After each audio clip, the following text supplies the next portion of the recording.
This is the Fujifilm X100VI guide for introverts. So every dial, every menu tuned to keep you out of sight. This is not a review, keep in mind. This is a walkthrough of every control set for one specific person. Someone who loves street photography and feels too exposed when doing it. By the end of this video, you will know exactly which controls to set. And I'm also sharing my own workflow and settings so you can just copy those.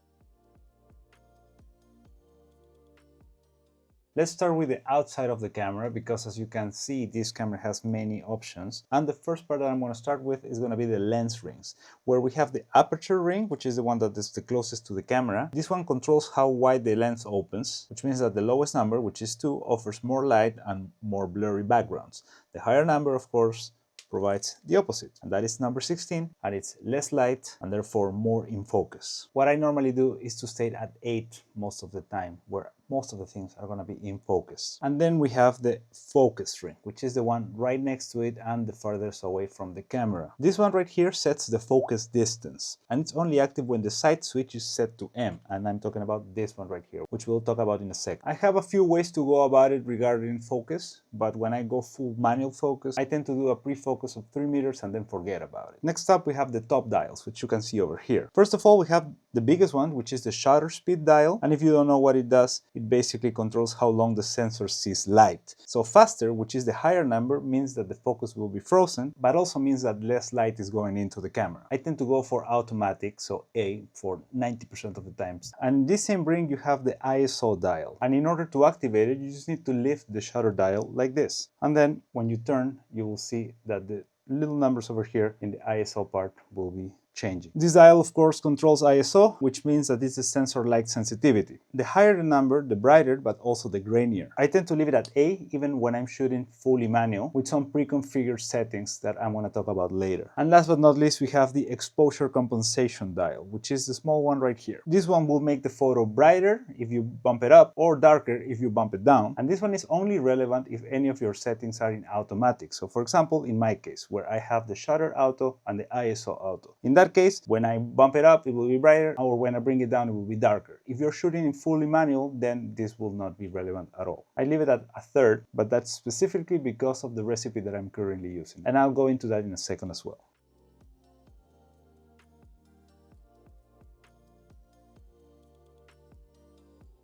My name is Cesar. I am a photographer, a content creator, a product manager at a tech company, and an introvert. So I approach photography a little bit differently. Instead of treating it like a full-time pursuit, I build systems that fit around a day job and a real life. Now going over really quickly to the left side of the camera, we have the focus modes that I mentioned before, where you can switch between single, continuous, and manual focus. With single focus, you decide where the camera is focusing and it focuses only once and then it lets you shoot. With continuous autofocus, it basically continues searching for what is in that specific part of the scene so that it can keep some focus in it. And with manual focus, you basically don't have any automatic help at all. I will also share later in part of my workflow a little trick that I have in order to keep continuous focus but also use it a little bit as single as well, so you can get best of both worlds. On the back of the camera, you will have first here the Q button, which lets you open the quick menu and you can see all of your most used settings, and you can customize this to hold any film simulation, auto ISO, autofocus mode, ND filter, whatever you want. You also have the AEL and AFL button over here, which basically locks the exposure and focus when you're holding it. I use this button for back button focusing, which is also very useful in that little trick that I will mention later. Over here we have the rear command dial, which basically allows you to zoom into images when you're doing playback or adjust some settings. It allows you to move basically throughout the settings that you have on the camera. Then we have the joystick, which moves the autofocus point around, and I'm going to show you right here. So basically it allows me to move this wherever I want, and it also allows you to click it to reset to the center. This is only relevant if you're using any autofocus, of course, because if you're zone focusing or any other manual option, you can just ignore this. Then we have the menu OK button, which enters the menus, which we're going to see in a second. The display and back button, which cycles the information that you see on screen, which you can see over here. I can either get nothing or just see a lot of things or a little bit less. Basically, it depends on what you want to see on screen when you're shooting. Additionally, you have the play button right here, which allows you to review your photos that you just taken, which for street photography, and especially if you're an introverted out there on the street, I would recommend to not really use it that much there because it will just make you feel more seen, most likely. And last but not least on this part, we have the drive button. And this button allows you to move from different settings of the camera, such as still images, high-speed bursts, so on and so forth, and all over to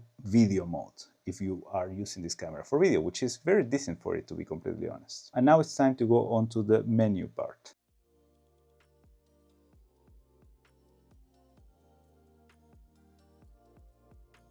Now moving over to the first page of the menus, we have the image quality settings, which has 3 pages, and you can see it by the little red dots that are right next to the icon. First up, we have the image size. I normally go as big as possible with proportions 3:2. Just basically that allows me to crop freely and use the whole sensor. For image quality, I tend to use fine plus raw, basically because this allows me to use a JPEG file, which is the fine part of it, and also have the raw for just in case I need to correct some. Most of the cases I don't, and when that happens, I just delete the raw file. Otherwise, I'm just using lots of storage, but it's good for peace of mind. So just make sure you have a good SD card in here. For raw recording, I use uncompressed, and I would normally, if I would be using just raw files, I would go for lossless compressed, but given that I am deleting my raw files when I don't need them, I just go for uncompressed because I don't really care about the sizes. And when I need to recover some information from any picture, I think it's better when you just have it uncompressed. Well, I'm using JPEGs, and for film simulation, I'm using classic Chrome, but that is again because of the specific recipe that I'm using right now, so more on that later. So for the monochromatic color, I don't have it on, basically because this allows you to tint black and white shots into more warm or more cool, so it only matters when you're shooting black and white. For now, since I'm not in a black and white mode, it's not available. The grain effect adds a film-like grain to the JPEGs, so this one really depends on the style that you want to go for. I am going for something strong and large just because I want to make sure that my photos feel a little bit more film-like. And last on this page, we have the color chrome effect, which deepens saturated colors, so basically reds and blues. And again, it's something more stylistic rather than helping you be more or less unnoticed on the street.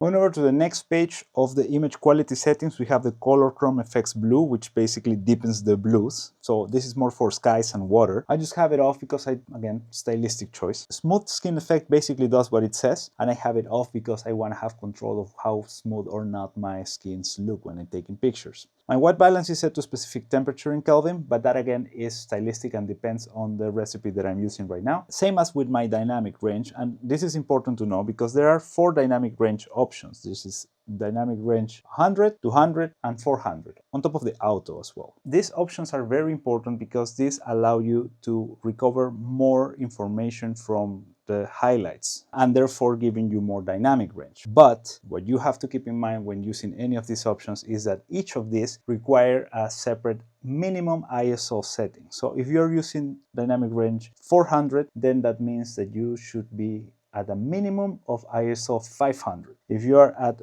dynamic range 200, then you have to halve that. So that will mean that you need to be in an ISO 250. And when you are in dynamic range 100, then you have that. So that means that you need to be in an ISO 125. I keep it at DR 400 basically because this is the setting of the recipe that I'm using, but nonetheless, when I'm not using a recipe, I also tend to go for this because it allows you to have more dynamic range. But again, it can also be a stylistic choice. The D-range property is basically an automated version that also lifts the shadows and overrides the tone curve when it's on. So I keep it off. I want to keep my tone curve, which is the settings for where you want your shadows and highlights to be, in specific values, basically because this is also part of the recipe and I like to play around with it. This is kind of like editing your photos before you even take pictures. Color will be your saturated level. Sharpness is how crisp your images look on your JPEGs, and I have it at -2 because on this camera I'm using a magnetic black mist filter, which already gives you some moodiness. Well, combined with my settings, I think it has a very stylistic and nice views. Then we go over to the last page of the image quality settings, where we have the ISO noise reduction, and I don't have any noise reduction for my high ISO because if it's noisy, it's noisy. I want to control that either after the picture is taken or not. My clarity, which I have at -3, this one basically adds or removes mid-tone contrast. My long exposure noise reduction, which reduces noise on exposure longer than a second. I keep this one off because I like to control these options, and also sometimes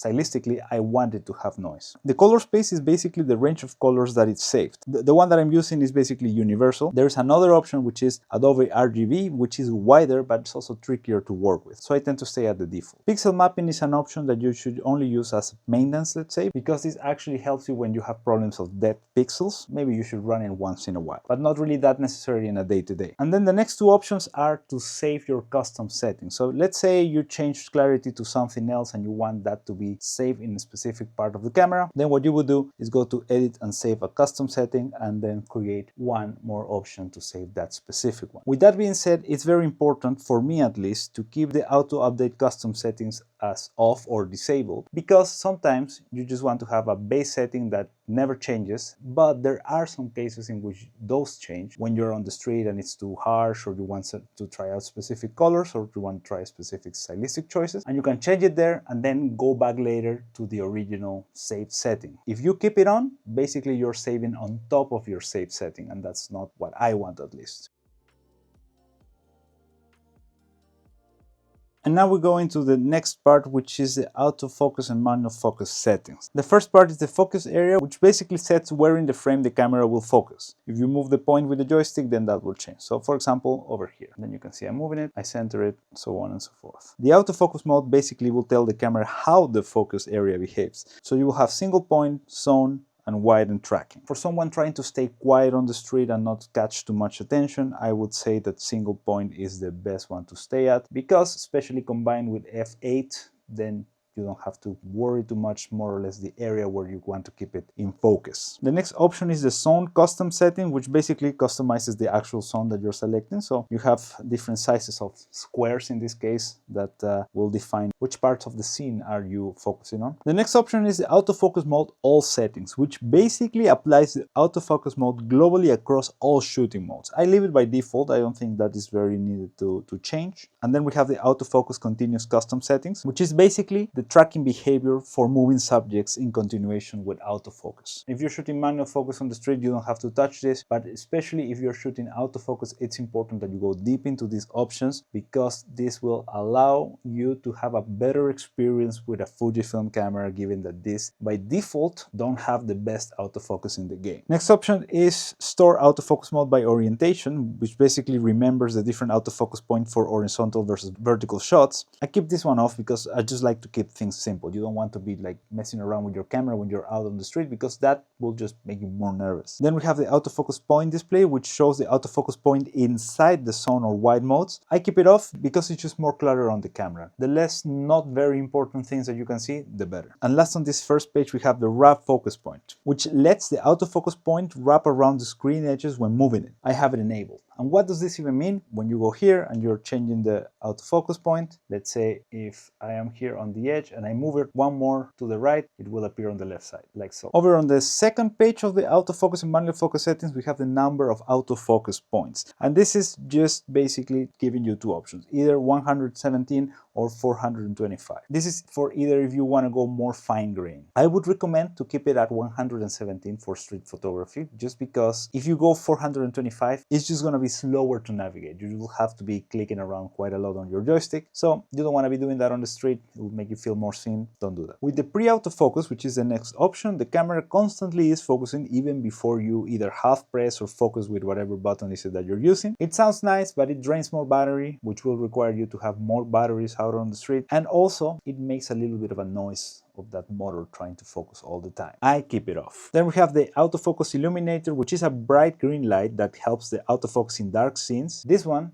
is very important to keep off if you don't want to be seen on the street, or if you just want to be a little bit more invisible, because it's a dead giveaway that you are taking a picture when you're illuminating people with a green light. Then for face and eye detection setting, this basically just autofocuses on the faces and eyes. I keep it off because, well, when you're using manual focus or sound focusing, for example, this is not that needed, and it really is more important when you're shooting portraits, for example. Same as the next one, because for subject detection setting, you would assume that you know which subject you're taking, but sometimes when doing street photography, you don't know which subject you're going to be taking pictures of, so I'll just try to keep it off because it can bring you some issues. The next one is quite an important one, and that is autofocus plus manual focus. So basically that allows you to do some manual tweaking after doing autofocus, and for me that is very important because it is a useful safety net if you're ever using autofocus. And the manual focus assist is basically focus aid when you're doing manual mode. It basically adds some red highlights in the edge of the things that are in focus. I have it to focus peak, highlight, and red high, just to be able to see what is it that I have in focus at any given moment. The next option, which is the interlock MF assist and focus ring, shows the focus aid only when you're turning the ring. I keep it off because I actually want to see the focus at all times. Now moving over to page number 3, we have the focus check, which auto zooms into the focus area when you're turning the focus ring. I have this off because this is very distracting on the street and can just like throw you off when you're trying to take a quick picture. The next one is the interlock spot AE and focus area, which links the spot metering into the focus point. And I keep this one on because what this allows you to do is basically making the exposure follow your subject. Then the instant AF settings is what the AFL button does in manual focus mode. The next option is the depth of field scale, which is basically how the depth of field indicator calculates. If it's on pixel, it will be strict, and if it's on film, it will be a little bit more generous. So you do want it to be a bit more strict just because you want to have that control. But if you want to go more realistic for strict zone focusing, then I would say that it's good to go to film. Then we have release and focus priority, which basically say if the shutter should fire only when the focus is locked or always. And you can change this depending on if you're using autofocus single or autofocus continuous. And I have 2 different modes depending on which one I am using. The next one is the autofocus range limiter, which restricts the autofocus to a distant range. I keep this one off because it's not needed. Basically because if I'm going to be doing zone focusing, I'm just going to be using manual. But this would be good for if you want to do zone focusing also while you're doing some autofocus. The touchscreen mode basically sets what tapping the screen will do. I keep it off most of the time, although lately I've been playing around with keeping the autofocus for this section. But I am sometimes very clumsy with my camera and I keep on tapping on the screen and I don't want to be changing the focus every time I do that. So I may go back to off. And last on this section we have the corrected autofocus frame, which shows a parallax corrected autofocus frame in the optical viewfinder. You can keep this one on to help the optical viewfinder accuracy at close range. I keep it off just because I don't use the optical viewfinder that much.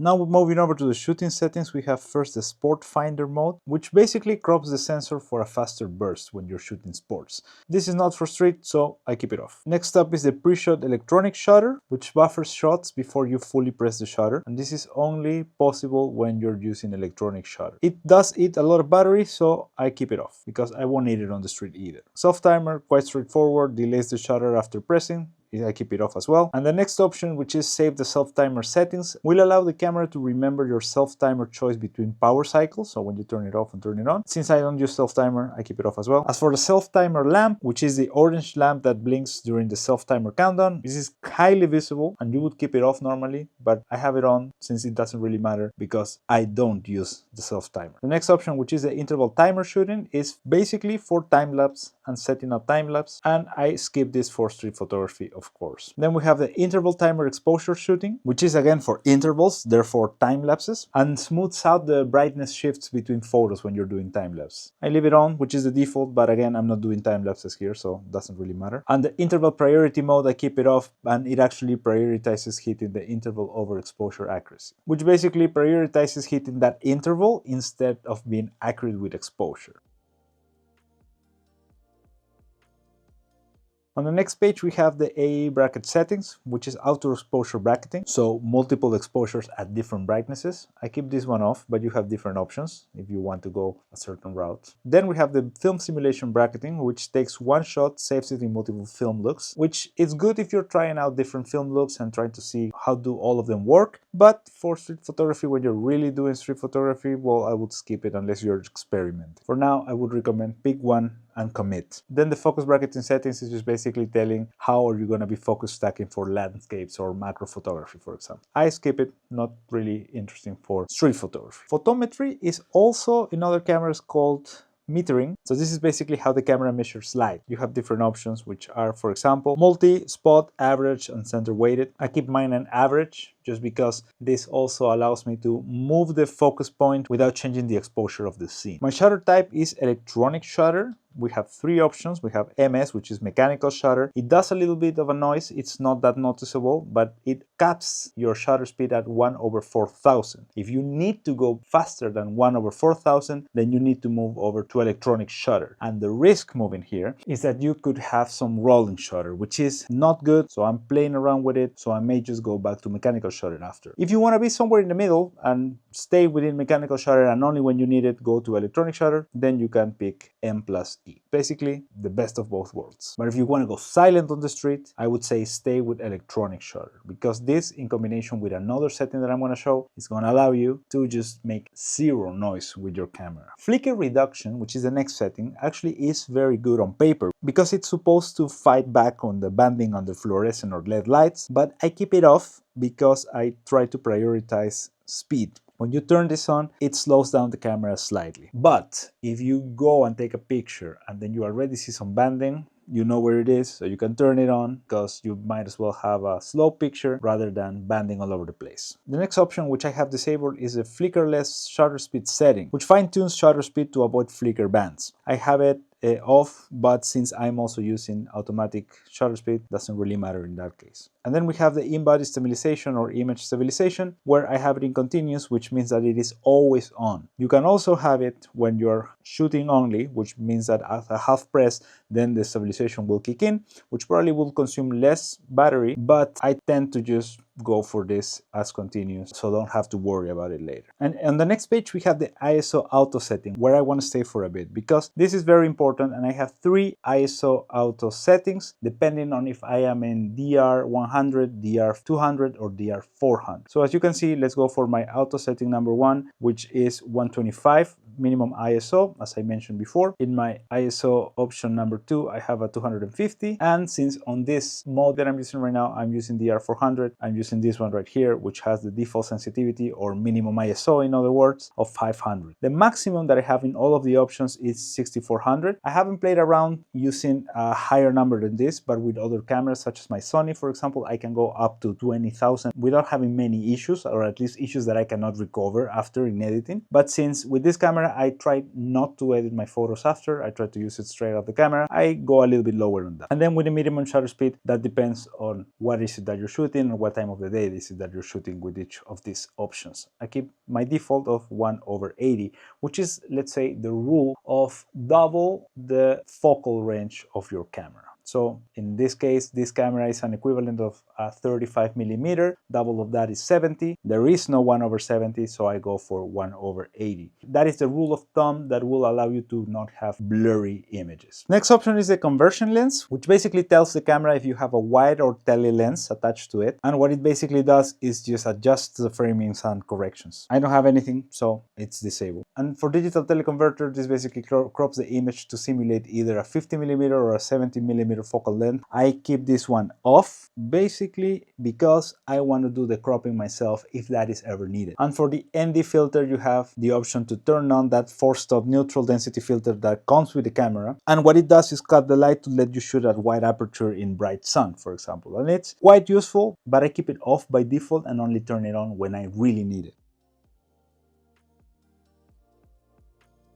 For the flash settings, I keep this one off completely because flash equals just being more seen, and even when you're doing street photography during the day, putting flashes in people's faces is not really my style. I just try to not do this at all, unless I am, of course, already planning to do this on a personal shoot. But for street photography, especially if you're an introverted, I would say stay away from flash, at least in the beginning. The next part is movie settings. Even though this camera is very capable for video, I'm not targeting video on this video. If at some point we want to talk about how good this is for that specific setting, I can make a video for that, but for this I'm going to skip it. Then going over to the settings, this is very important because here in user setting is where you will be able to format your camera, which is, I would say that after the first setup of the camera, the part that I use the most. Before I go into every shoot, I try to format my camera to make sure that I will have any problem with corrupted files or nothing like that. And the other part that's super important here is the My Menu setting for both photo and video. Since we're focusing on photo,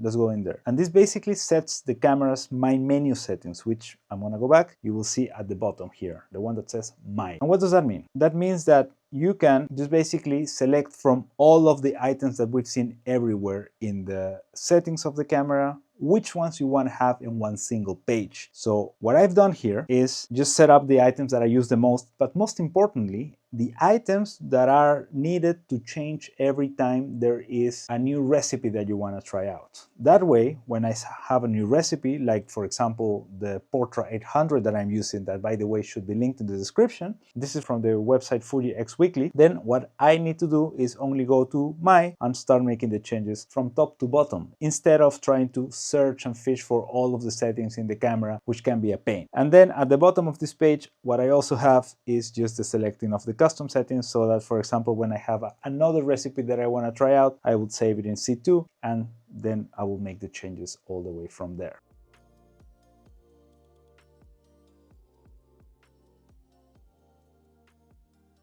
Now, quick aside, I know these are lots of settings, so I put the ones that matter the most, the ones that are the most important from this whole video, in one single page. That single page I'm making available for free. The link is in the description, or also you can scan this QR code over here. That way you can keep it at all times with you. Now onto the workflow. And now what I want to do is show a little bit of my workflow, or which specific settings I have in my camera that actually help me be a little bit less seen when I'm taking pictures and give me more peace of mind and allow me actually to go out and take more pictures. The first one that I mentioned before was the focus mode, because I am using focus continuous, which means that in theory I'm just focusing at all moments with my camera. But since I have back button focus, this continuous focus is not turned on only unless I press this. So if I press it right now, it will start searching for the focus and then tell me if it's correct or not, and then I'm ready to shoot. And also, if I unpress this button, the focus stays at the moment or at the place that I just kept it, and then I can just move somewhere else and take the picture. This is great for when you want to focus, reframe, and shoot. So basically what this combination does, so back button autofocus with this button right here, autofocus continues if you keep on pressing the back button focus, but if you don't, it actually just acts as single autofocus, giving you the best of both worlds. The other option to shoot that I am also playing around with lately to try to worry less about if I'm in focus or not is just to go directly to manual focus and then switch to focus distance of 3 meters, which you can see over here. Then you can see 3 meters. I just move the ring, it's here, and then I can just shoot at 3 meters all the time. And at f8 I would have less issues with some things being in or out of focus. So I'm playing around with those options as well. And of course, as I mentioned before, my options for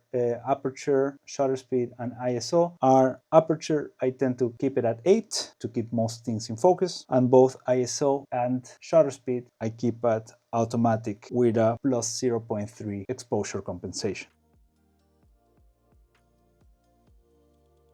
The hardest part of owning a camera like this is not the dials. It's actually the period after the honeymoon, where the spec sheets stop mattering and the only question you're left with is if you want to carry it on the street. I read about this and a few other real problems in my newsletter called Still Shooting. It's free, 1 issue a month, links down below, or you can also scan the QR code over here. And if the introvert thread is what you came in for, then you can have a look at the video over here where I talk about staying invisible out on the street. See you there.